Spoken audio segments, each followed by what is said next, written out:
Break के बाद आप सभी दर्शकों का एक बार फिर स्वागत है। चलिए अब रुक करते हैं अगली कड़ी की ओर।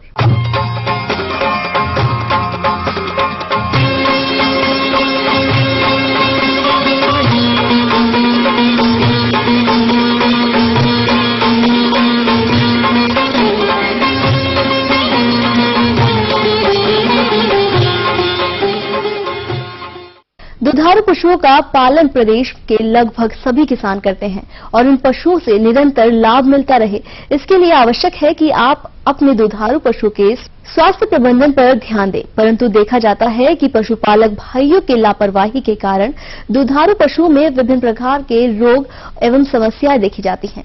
इन्हीं बीमारियों में आज हम चर्चा करेंगे दुधारू पशुओं में होने वाले थनैला रोग के बारे में, जो दुधारू पशुओं की एक बहुत ही गंभीर समस्या है, जिसके कारण भारी हानि होती है। अतः दुधारू पशुओं को थनैला रोग से कैसे बचाएं, इस विषय पर जानकारी दे रहे हैं एक विषय विशेषज्ञ।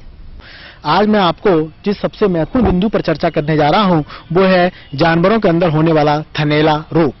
वास्तव में थनैला रोग जानवरों के अंदर एक बहुत ही खतरनाक रोग होता है, जो कि जानवर के दूध उत्पादन की क्षमता को बिल्कुल ही खत्म कर देता है। देखिए किसान भाइयों, हम जानवरों को किस चीज के लिए पालते हैं? दूध के लिए ही पालते हैं।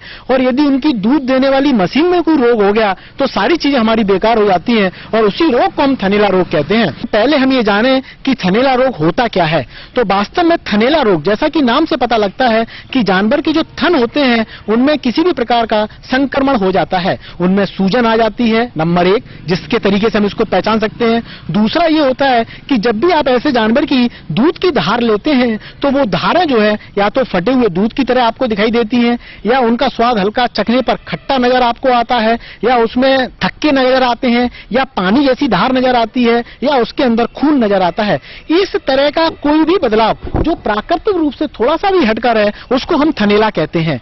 तो अब बात यह आती है कि हमने ये तो पहचाना कि थनैला क्या होता है, अब हम थनैले का कंफर्मेशन कैसे करें कि ये थनैला ही है। इसके लिए मार्केट में एक स्ट्रिप टेस्ट आता है, रेडीमेड टेस्ट है, जो आप उस स्ट्रिप के ऊपर जब आप उसकी एक दो धारण डालते हैं तो उस स्ट्रिप का रंग बदल जाता है, जिसके आधार पर हम ये कह सकते हैं कि हाँ कंफर्मली इस जानवर को थनैला रोग ही हुआ है। तो हम ये भी जान रहे हैं कि जानवर में थनैला रोग आया कहां से। तो वास्तव में होता यह है कि जब हम जानवर का दूध निकालते हैं तो दूध निकालने के बाद उसकी जो थन की जो नाल होती है, जो कैनाल होती है, वो खुली हुई रह जाती है। और जब ऐसा जानवर जमीन पर बैठता है तो उस जमीन से कीटाणु उस खुले हुए छिद्र से अंदर चले जाते हैं और उसमें जो है थनैला रोग करते हैं, जो कि एक थनैला का सबसे बड़ा मुख्य कारण होता है, नंबर एक। नंबर दूसरा होता है यदि हम साफ सफाई का ध्यान ना रखें तो जानवर में थनैला हो सकता है। नंबर तीन, यदि जो ग्वाला है जो दूध निकाल रहा है वो यदि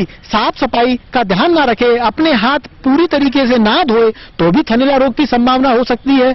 तो इस तरीके से कहने का तात्पर्य है कि यदि गंदगी होगी तो थनैला रोग होने की संभावना बहुत ज्यादा होती है। अगला कि यदि जानवर इस बार अगर मान लीजिएगा ब्याते समय अगर थनैला रोग उसमें हुआ है तो इसका तात्पर्य है कि अगली ब्याते समय हमको विशेष ध्यान देने की जरूरत है।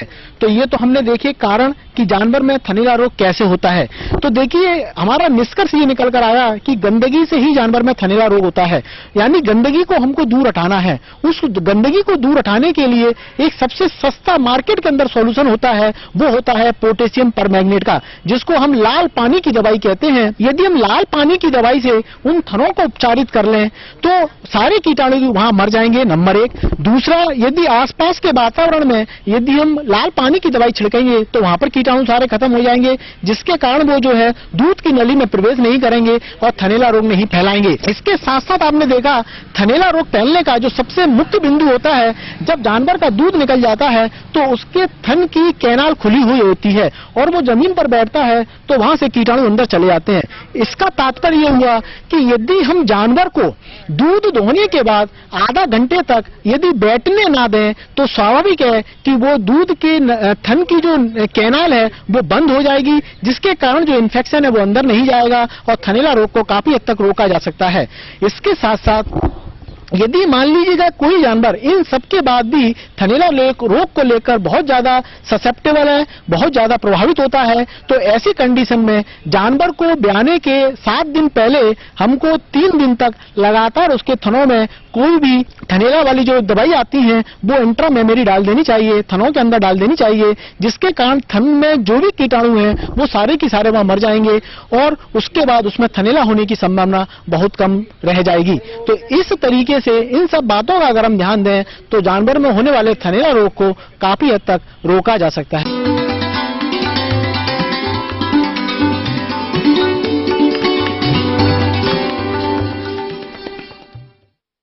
अन्नदाता हेल्पलाइन निःशुल्क फोन संपर्क सेवा के माध्यम से आपके द्वारा पूछे गए प्रश्नों में से एक या दो महत्वपूर्ण प्रश्नों को हम अपने कार्यक्रम में शामिल करते हैं। इसी के तहत आज का चयनित प्रश्न और उसका जवाब इस प्रकार है। अन्नदाता निःशुल्क फोन संपर्क सेवा में पूछे गए प्रश्नों में से आज कार्यक्रम में जिस प्रश्न को शामिल किया गया है उसे पूछा है ग्राम बेड़सर, जिला दुर्ग के तेजराम साहू ने। आप भिंडी की फसल में उन्नत किस्मों की जानकारी चाहते हैं तो तेजराम जी, आपकी जानकारी हेतु प्रस्तुत है अन्नदाता कार्यक्रम का यह अंश। भिंडी की बुवाई के लिए उन्नत किस्मों की बात करें तो इसके अंतर्गत पूसा साबरी, पूसा मखमली, पूसा क्रांत, पंजाब पद्मिनी, परवनी क्रांति, अर्का अनामिका, अर्का अभया इत्यादि किस्में प्रमुख हैं। और यदि भिंडी की संकर किस्मों की बात करें तो इसकी संकर किस्में हैं संकर 4-10, P7, सिलेक्शन 2, पूसा सावनी, वर्षा, विशाल, विजय इत्यादि की बुवाई करें। हमें उम्मीद करते हैं कि आज का कार्यक्रम आप सभी दर्शकों के लिए उपयोगी रहा होगा।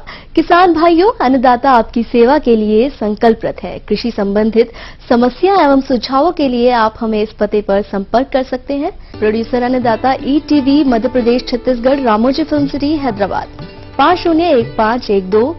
साथ ही आप हमें ईमेल भी कर सकते हैं। हमारा ईमेल एड्रेस है annadatamp@etv.co.in। इसके अतिरिक्त आप हमें निःशुल्क हेल्पलाइन नंबर 1800-425-4085 पर दोपहर 12 से 1 बजे के बीच संपर्क कर सकते हैं। फिलहाल अन्नदाता की पूरी टीम को दीजिए इजाजत। कल फिर सुबह 6:30 बजे लेकर आएंगे कृषि एवं कृषि सह व्यवसायों से संबंधित महत्वपूर्ण जानकारियां जो आपके लिए काफी लाभकारी होंगी। नमस्कार।